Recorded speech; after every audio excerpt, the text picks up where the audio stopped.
How old are you? No disrespect. I'm 40 years old. You hit the wall. You're like me. I was married for 10 years. Great. So you got to lower your standards and you will change your life. I'm not going to lower my standards at all, ever. But you're living in a pipe dream if you think that you're going to attract a man when you're making multiple six figures. And I'm sorry, you don't look that sexual to me. I'm just being honest. You don't look like you're giving blowjobs every day.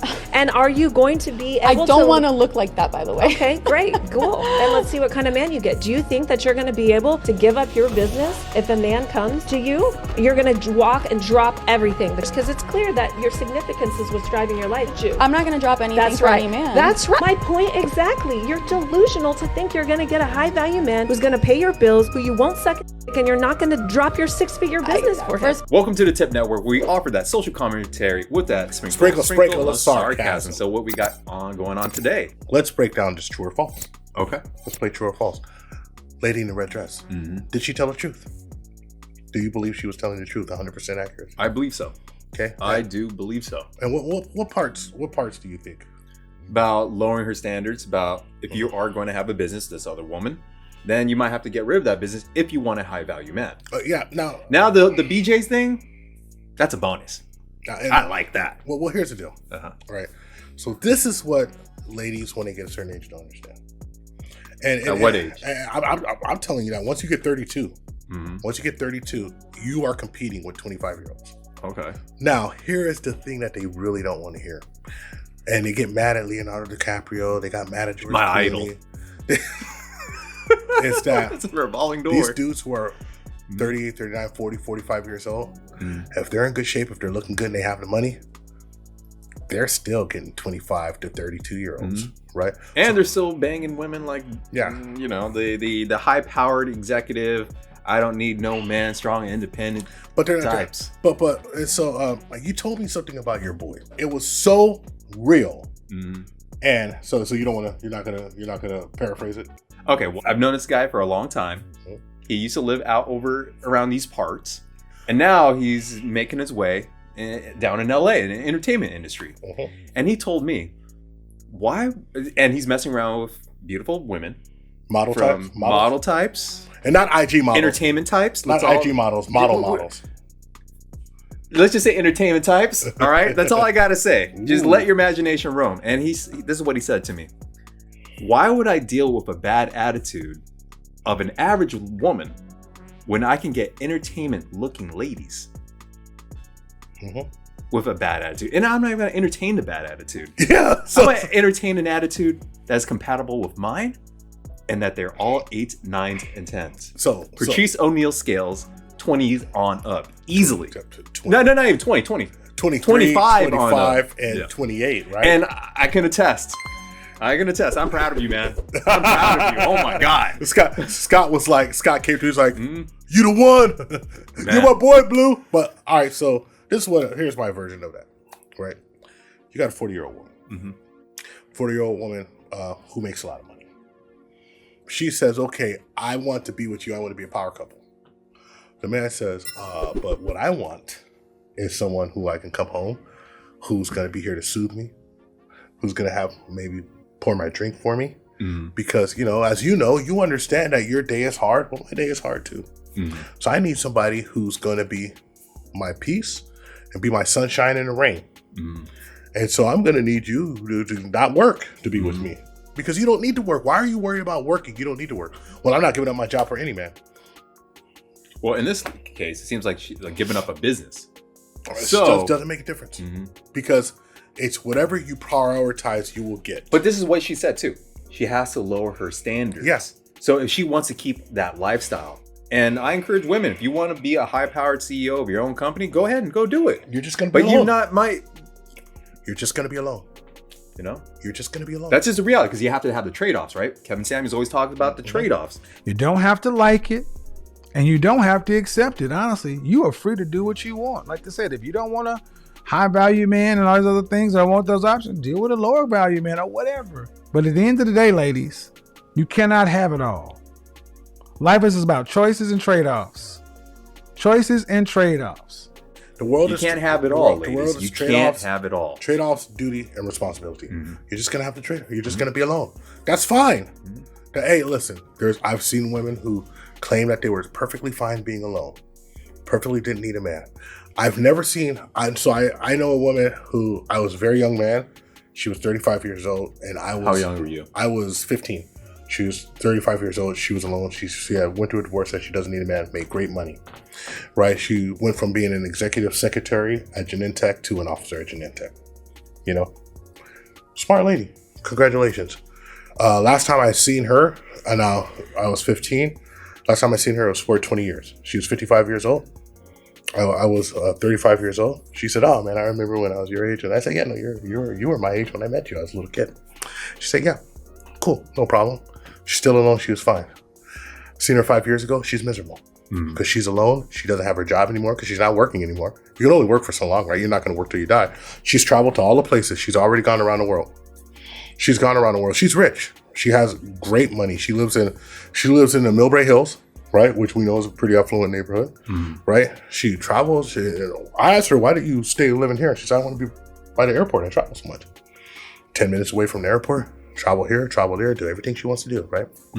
I'm surprised that we kept in contact, and I'm happy, but she lived on my block at the time, and she was coming up.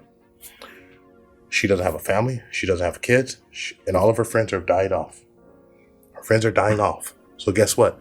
She's alone, and she's not happy. People don't understand what they're trading off. The worst thing of these trade-offs that we make in life is that they come so far down the road, and human beings are not conditioned to think that way.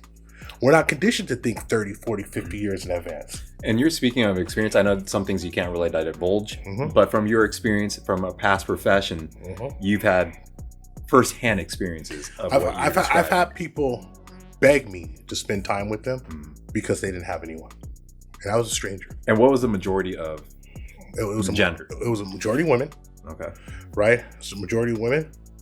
They all, in their lives... and we're talking about strong, high-powered, making money. To be in this place, to be in this place that they were at in the Bay Area, it was going to cost them $90,000 a year.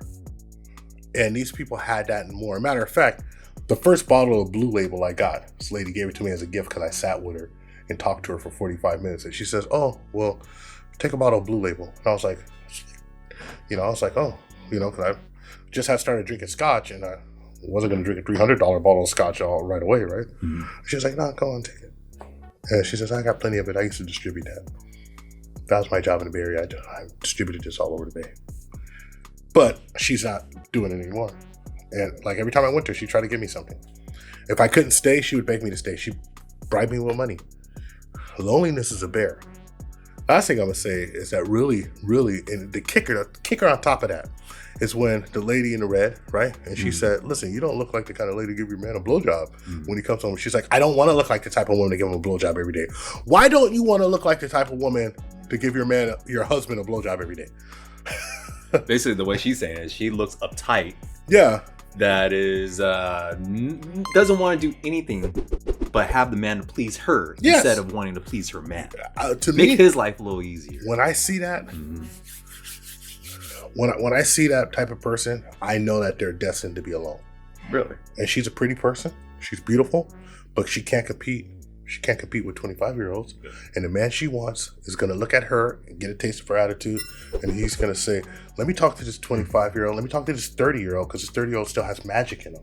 So when I take them someplace for the first time, they're like, "Oh, man, I could never be here without you." And then they can experience things. And, she can experience things through his eyes and he feels like a leader. So does a man that's making a good amount of money with high status, high position of power, does he want to be with a woman with a business that's constantly busy all the time? Does he find any benefit from getting into a relationship? Well, that's the thing. I think that he doesn't.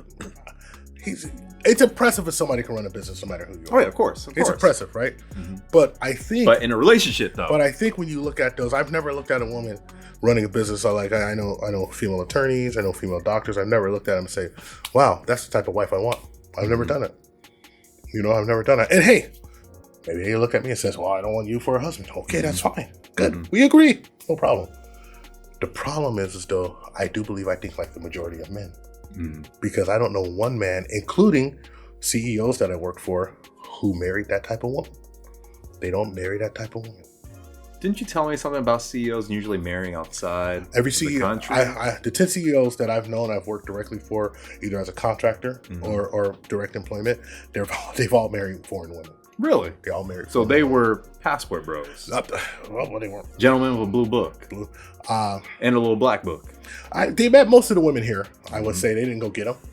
Because one thing about living in the Bay Area is that you have a lot of people from Asia here, a lot of people from South Asia here, a lot of people Reverse from Latin passport America. broing. Yeah. So like I didn't I didn't go anywhere to meet my wife, So it's just the way it is. But the truth is the truth, man. This person I was talking about individually, when he married the lady, she was from China. He's originally from Germany, but he's been in the United States for a long time, and he had no interest in marrying an American woman. He said they're good for fun, but not fun for good. And I'm holding out the hope out there for you ladies. I'm a woman's advocate, so come on, hit my DMs. I'm open. Lawyers, doctors, and all. He's holding, CEOs, I'm here. He's holding out hopes to get the booty club sounds. That's what he's holding here. out. That's what he's holding I'm here. I'm ready. Willie and Abel. Shout out to O'Shea Duke Jackson. You got eggs? I can fertilize. Okay. I gotta do my part as a Genghis Khan's descendant, probably. Since we got creepy, we're gonna call this one to an end. Okay. And I can say that you can follow me at the gram at I am Gorilla1. You can follow this guy at ScottT. That's Street Eats. You can follow us on all social media networks at Tip Network. Yep. All of them. All social medias. Yep. And where can like and subscribe. Hit the bell for more notifications. Okay, so you watched it this long. So we got the gentleman's agreement. Now, if you watch the whole thing, we need you to subscribe. So I guess there's one thing to do. Ask yourself one burning question. One burning question. Can you handle the tip? And we're going all in. Boom, booty in your face. Thank you for listening to Tip Network. Follow us on all social medias. Don't forget to like and subscribe. Leave your thoughts down below. Join the THPPtube memberships and the Patreon. This is Scotty and Grover. Can you handle the tip? Booty in your face. We found true happiness.